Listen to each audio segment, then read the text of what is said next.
कांग्रेस शासित राज्य में कृषि कानून को लेकर किसानों के बीच भ्रम फैलाने का काम विपक्ष कर रहा है।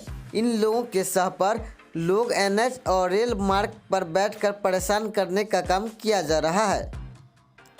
उक्त बातें भाजपा जिला अध्यक्ष लक्ष्मी प्रसाद महतो ने सर्किट हाउस में पत्रकारों को संबोधित करते हुए कहा कि कृषि सुधार कानून को लेकर के केंद्र सरकार के विरोध में खास करके जहां कांग्रेस शासित सरकारें चल रही है, वहां के किसानों के बीच में एक भ्रम फैलाया जा रहा है।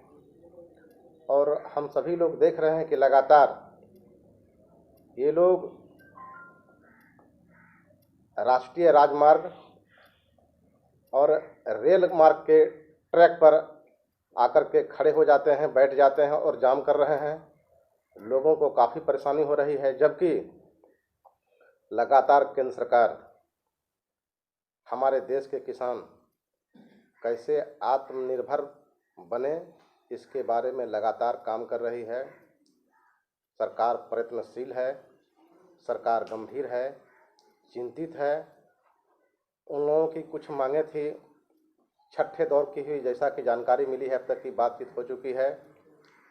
पहले दौर के बातचीत में उन लोगों ने जिन जिन मांगों को रखा था, उसमें एमएसपी के अलावे मंडी बाज़ार में जो व्यवस्था है अनाज बेचने का,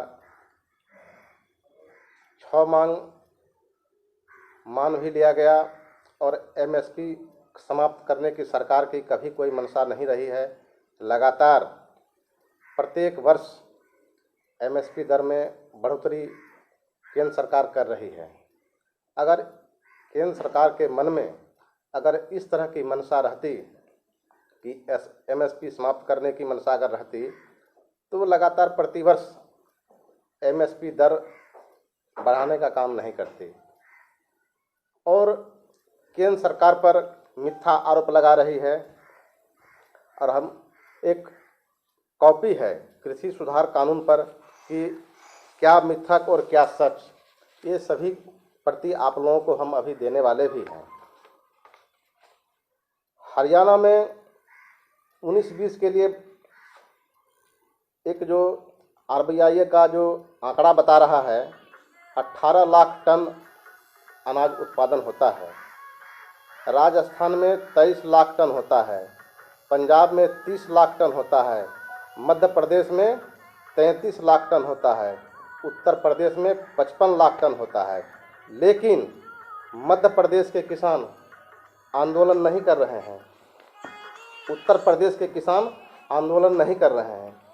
इससे स्पष्ट झलकता है कि जहाँ जहाँ हमारे केंद्र सरकार के विरोध में जो सरकारें चल रही है, वहाँ के किसानों को भड़का करके उनके अंदर एक गलत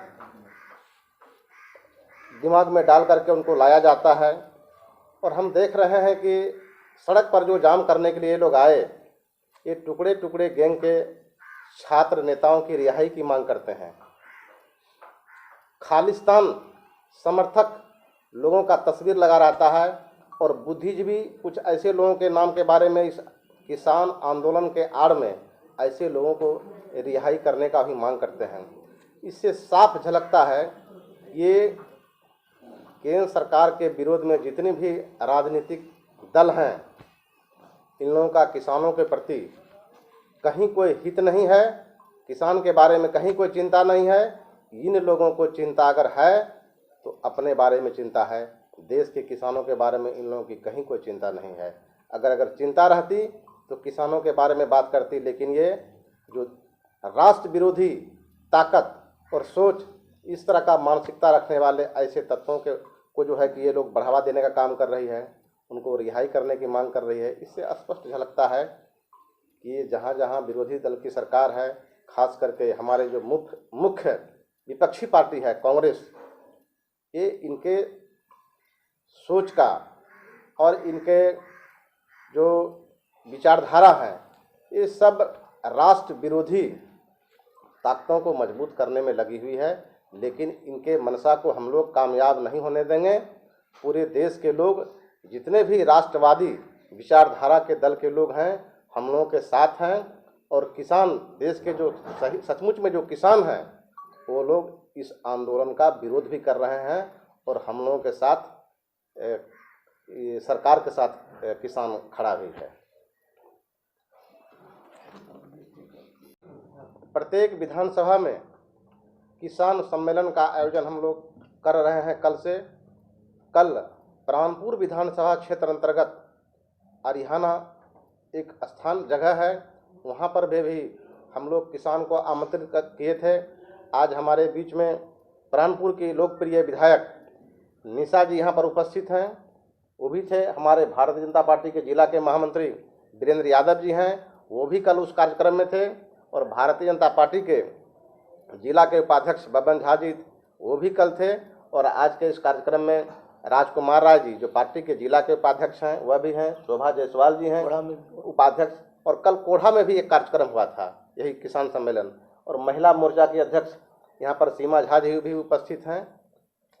हम लोग इतने सारे लोग हैं। युवा मोर्चा के जिला के अध्यक्ष सौरभ मालाकार जी यहाँ पर हैं।